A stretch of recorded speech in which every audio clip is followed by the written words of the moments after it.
Con el fiscal regional de la Araucanía, Roberto Garrido, a esta hora acá en Mesa Central de Tele 13 Radio. Fiscal, ¿cómo está? Muy buenos días. Muy buenos días, Iván, un gusto saludarle. Igualmente. Fiscal, partamos por lo de ayer, por la conmemoración de un año del salvaje atentado en Cañete con los 3 carabineros muertos. Se cumple un año y hay 4 personas ya formalizadas. Para usted, como investigador de ese caso, ¿este caso policialmente, judicial, desde el punto de vista de la investigación, está cerrado?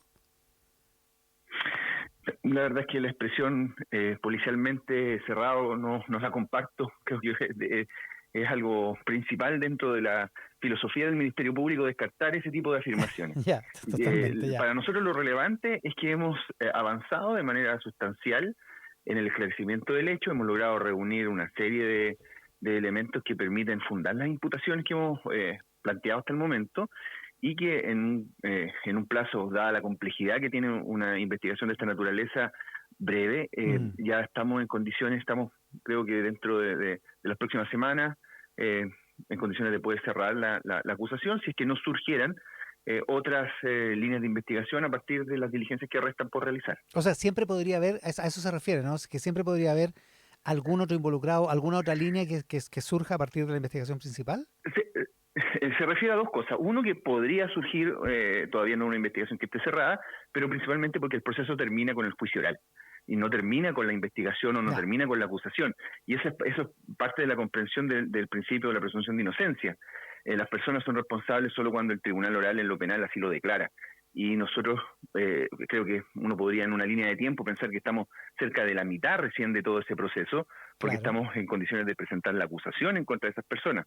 Pero el trabajo realizado por el equipo investigador y la Fiscalía, en definitiva, va a ser valorado debidamente y conforme corresponde a las reglas de nuestro procedimiento en el juicio oral, y por eso es que a nosotros nos interesa llegar prontamente a esa etapa. Eso es parte también del trabajo de la Fiscalía, y en razón de ello, hablar de casos resueltos policialmente, la verdad es que me parece que son más bien propios del sistema anterior, el sistema de justicia criminal antes del actual. No, no el sistema que vivimos ahora. Sí. Desde el punto de vista de la investigación hay tres personas, los 3 hermanos Antigüen, que están presos por este caso. El último que cayó después de haber estado prófugo varios meses. Y hay una cuarta persona que es como cómplice cooperador. Em, ¿Podría haber más personas involucradas en opinión de suya a partir de los datos de la investigación? Las hipótesis iniciales con las que trabajamos para ir avanzando en el crecimiento de los hechos, algunas de esas hipótesis planteaban la posibilidad de que pudiesen haber participado un número mucho más Mm, importante de personas. Pero el derrotero que sigue la investigación, la verdad es que va más bien apuntando a la existencia de un grupo que es mucho más reducido y que nosotros podemos, creo, afirmar está centrado en las personas que hoy día han sido imputadas, sin perjuicio que pudiera existir una persona, quizás una persona más, a lo mejor que pudiera haber prestado algún grado de colaboración. ¿Por qué hago esta afirmación? Primero, porque hay varios antecedentes que empiezan a descartar la presencia de más personas. Eh, Algunos registros de cámaras de seguridad que se logran levantar, en la que se aprecian algunas siluetas, entonces no demuestran que sean siluetas de un número importante de personas, sino que de 3 individuos. Eh, el uso de armas de fuego en los sitios del suceso tampoco es una gran cantidad, sino que también está bien acotado a 2 armamentos claramente identificables.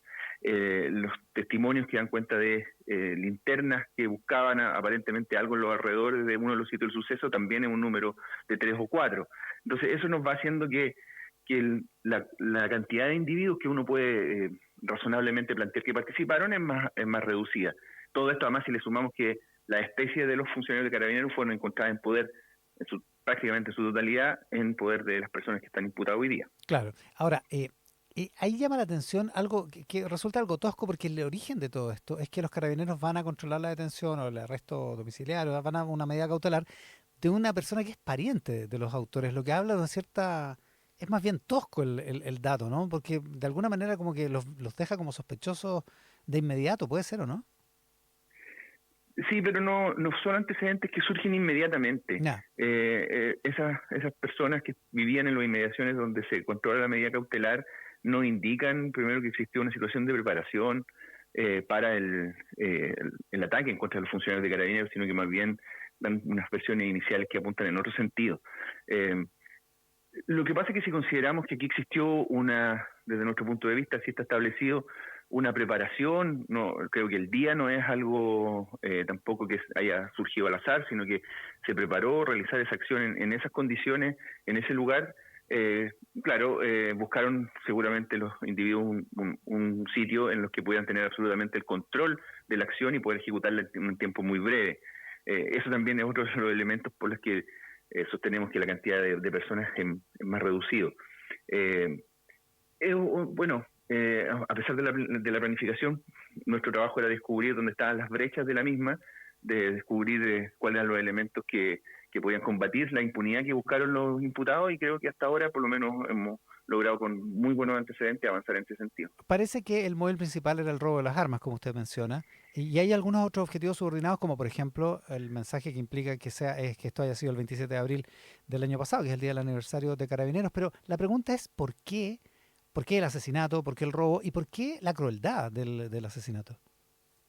Bueno, eso a mí me cuesta explicarlo, solo puedo especular respecto de cuáles son las motivaciones finales o íntimas de los individuos que participan. Sí nos damos cuenta que son personas, por los antecedentes que teníamos con anterioridad, que están vinculadas con delitos de robo, con intimidación, que hacen uso de armas de fuego, que tienen acceso a municiones y armamento, que se dedican a robar, como ya señalaba, y además manifestaban a través de sus redes sociales o sus acciones anteriores una animadversión importante en contra del Estado y específicamente de Carabineros. Ya, o sea, había un encono, por decirlo así, Sí, institucional. Se descarta que hayan conocido a las personas, ¿o no? A los carabineros en la asesinados. indagatoria no establecimos, porque también fue uno de los aspectos que nos preocupamos por avanzar, por esclarecer o por reunir antecedentes, si existía alguna relación entre los funcionarios, entre las víctimas y las personas que eventualmente podían estar vinculadas con su ataque, y no surgieron ninguno de esos antecedentes. Fiscal, estamos con el fiscal regional de la Araucanía, Roberto Garrido, que está encargado de la investigación de este atentado en Cañete.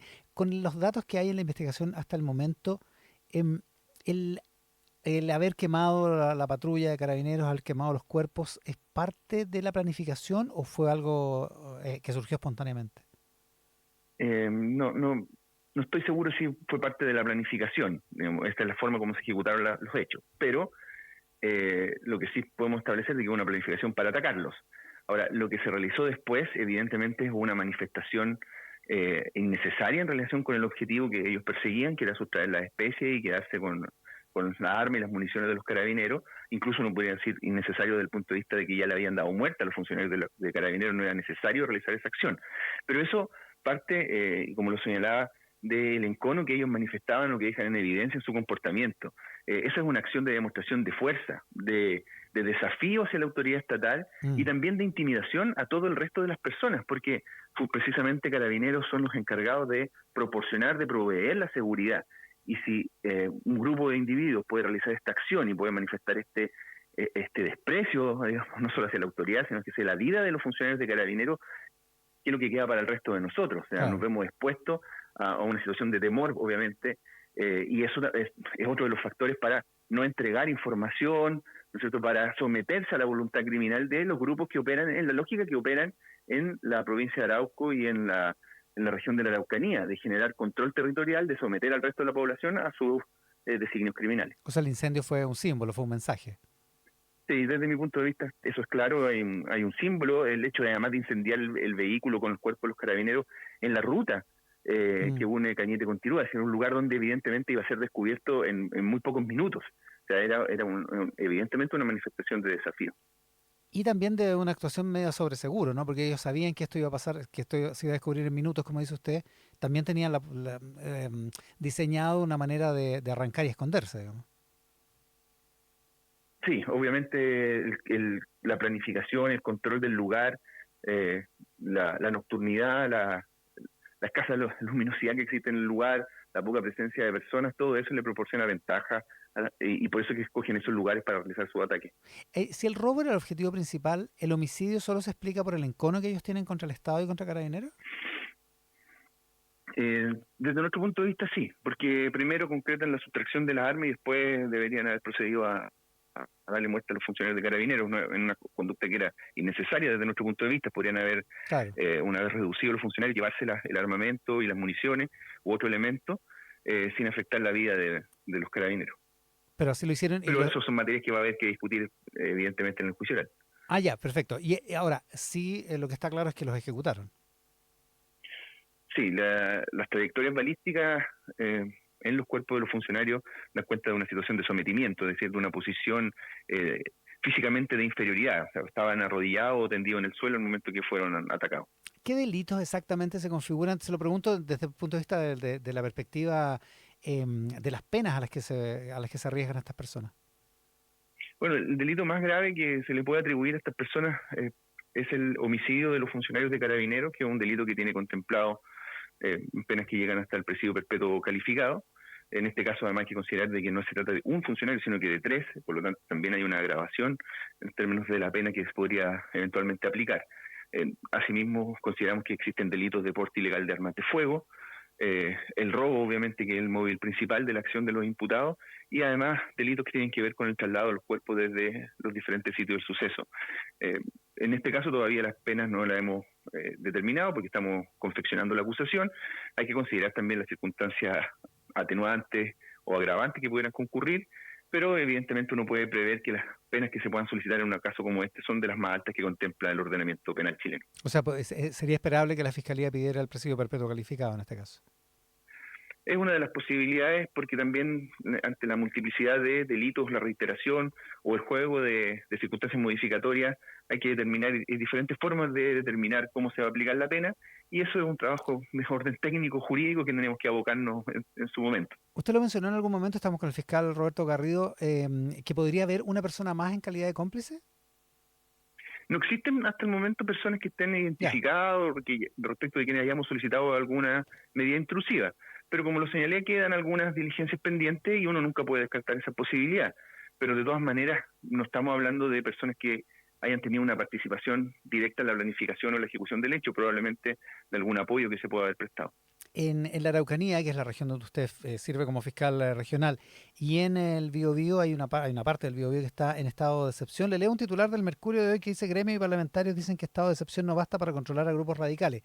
Desde el punto de vista del Ministerio Público, para el control de los grupos radicales que ejecutan acciones como las de Cañete el año pasado, em, ¿la situación de estado de excepción colabora, es suficiente como para que el Ministerio Público pueda tener una mejor performance, digamos, en el sentido de controlar investigar y detener y sancionar a estos grupos? Eh, el estado de excepción constitucional o la presencia de los funcionarios del ejército en la región de la Araucanía, en la provincia de Arauco, no incide de forma directa con el trabajo de la Fiscalía. Nosotros no realizamos labores de investigación con el ejército. Más bien esa coordinación se produce con las policías cuando es necesario la realización de algunos procedimientos para la cobertura de seguridad que se le otorga a carabineros o a la Policía de Investigaciones. De tal manera que en ese sentido yo no me puedo pronunciar respecto a si el estado de excepción es lo que ha producido el cambio. Nosotros estamos trabajando desde hace mucho tiempo, incluso antes de que esté el estado de excepción constitucional, para poder conformar equipos de investigación especializados, mantener esos equipos en el tiempo, que era uno de los problemas que teníamos antes, que cuenten además con un equipamiento forense, recursos humanos y materiales suficientes para hacer investigaciones que son complejas. Me parece que especialmente la coordinación entre las fiscalías regionales con Carabineros y la Policía de Investigaciones explican en parte la disminución de los hechos de violencia. Pero la intervención del sistema de justicia criminal no es la única solución a un problema que, si uno lo analiza con mucho detenimiento y ve la historia y las razones del conflicto, hay cuestiones también de orden social y político que corresponde a otras personas hacerse cargo. Claro, y desde otras instancias, no tiene que ver con la labor del Ministerio Público. Una última cosa sobre el atentado del año pasado. Se conoció hace poco la detención del líder del grupo Resistencia Mapuche Lafkenche, un grupo que el gobierno considera como grupo terrorista. El atentado del año pasado de Cañete, ¿tiene que ver con alguna organización, con alguna orgánica que podría calificarse también como similar a la de estos grupos como Resistencia Mapuche Lafkenche? Nosotros no hemos determinado que existan liderazgos de esas organizaciones que hayan participado directamente en el ataque a Carabineros o que haya sido una acción planificada de esas mismas organizaciones. De hecho, algunas de ellas incluso manifestaron públicamente que no habían tenido participación, en una actitud que también desde mi punto de vista no es absolutamente creíble, porque en otras ocasiones también realizan esos comunicados, y la verdad es que sí están detrás del ataque a comuneros mapuche, carabineros u otras personas, porque son, desde mi punto de vista, netamente organizaciones criminales. Pero sí, las personas que participaron, si nosotros partimos del análisis balístico, es decir, del armamento que se utiliza en esta acción, en otros robos, en esos robos vinculados también con otras armas, podemos llegar a vincular la participación de estos individuos o de personas que se relacionan con ellos con agrupaciones como UAM o Resistencia Mapuche de las Quenches, en una lógica que además es la que opera en esa zona. Son normalmente, como insisto, organizaciones criminales. Ellos buscan diferentes personas en determinados momentos para participar en acciones, algunas acciones que pueden denominar de reivindicación, es decir, que tienen más bien un simbolismo político, como el ataque al Molino Grolmus, por ejemplo, y en otras ocasiones directamente a robar vehículos motorizados.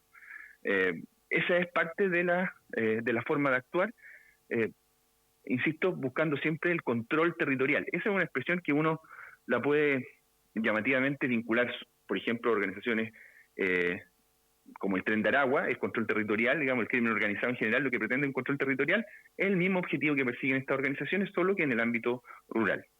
Ahora, estas personas entonces pueden tener contacto particular, no sistemático, y no estar adscritos a ninguna de estas organizaciones. Sí, Los hermanos Antilgüe no están en una organización propiamente tal, no son un grupo terrorista, no por decirlo así. participaron en esta oportunidad dentro del contexto de esa organización, pero sí creemos que en algunas oportunidades pueden haber participado, y esta conclusión la sacamos a partir de las coincidencias balísticas y del análisis criminal de este caso con otros hechos ocurridos en la misma provincia. Claro, o sea, pueden entrar y salir de estos grupos, por decirlo así. Claro, no son organizaciones que tengan una cantidad de militantes definida, digamos, donde uno se tenga que afiliar o participar, sino que puede participar accidentalmente. Lo mismo pasa con el gran número, por ejemplo, de ORT que actuaban al alero de CAM, que en realidad nos dimos cuenta que eran las mismas personas que se cambiaban de nombre para poder aparentar un número mayor. Perfecto. Y ahora, desde ese punto de vista, los hermanos Antigüen no configuran por sí solos una organización terrorista, digamos. La legislación vigente al momento que ocurre este hecho, la legislación antiterrorista, desde nuestro punto de vista no era aplicable, porque no se reunían los elementos como para poder sostenerlo así. Ahora, el análisis que se podría realizar a partir de la nueva legislación, la verdad es que no aporta, salvo en términos quizás académicos, digamos, o de especulación. Pero el hecho en sí mismo concreto, con la legislación que estaba vigente en su oportunidad, no nos parece que llegara a configurar un ilícito de esas características, sin perjuicio de la gravedad que tiene, además, porque el delito principal es uno de los más graves que están sancionados en la legislación chilena. Fiscal, le agradezco muchísimo la gentileza. Que esté muy bien, que tenga un excelente día. Igualmente, el fiscal Roberto Garrido, el fiscal regional de la Araucanía, que es el persecutor a cargo de la investigación por el triple homicidio de Carabineros en Cañete esta mañana aquí en Mesa Central.